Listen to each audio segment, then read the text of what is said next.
And what we're doing today is making better an ordinance that we worked so hard for a few years ago.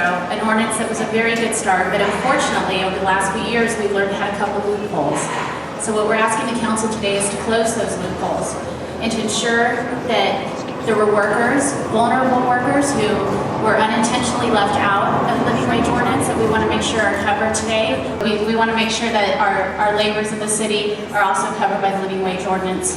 And we want to make sure that, as we saw over the last year, as workers come forward, that they're protected, that there's whistleblower protections for our workers who are brave enough to stand up and say, my employer has not paid me a living wage. That's one of the key provisions. And of course, as the mayor tries to outsource a lot of our city work and match competition, we want to make sure that those workers are covered, just as they would have been had they been working for the city. And finally, we want to make sure that there's deterrence, real deterrence for contractors who violate the law. We saw far too many times over the last year of contractors who made a cost-benefit analysis and decided it was cheaper to break the law than to pay a living wage. And when they were found guilty, all they had to do was pay those back wages. So today we're hopeful that the City Council will see the wisdom and passing these legislations.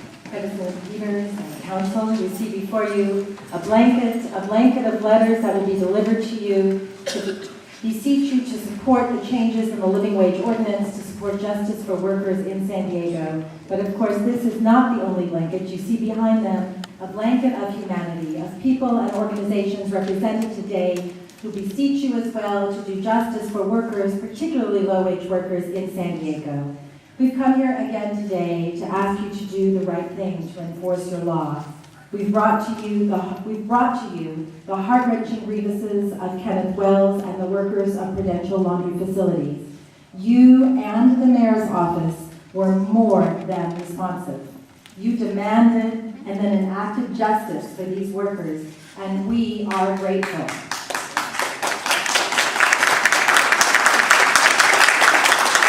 But neither you nor we have the time to bring every worker to you by the hand. These low-wage workers have the right to know their rights, and you have the obligation to inform them of their rights, to lift their families out of poverty, and the obligation to enforce those rights. We ask you today to create a fair and open process so that those who serve our city will not be persecuted or retaliated against for asserting their rights and for coming to you for justice. Buenas tardes. Mi nombre es Anita Herrera.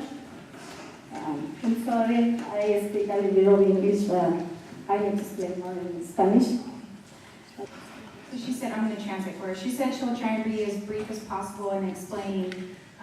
And the reason why she's here is to thank the City Council for passing the Living Wage Ordinance in the first place. She has been a janitor at Mid-City Police Station for 6 years, and for many of those years was only making minimum wage and not the Living Wage Ordinance. She has 3 sons and daughters. 2 of them are in college, and because she's getting the living wage law, one of her sons was probably not going to be able to go because they couldn't afford it. Her and her husband both work. Her 2 kids who are of working age work part-time. But because she got the living wage, she was able to send her second son to college, and 2 of her children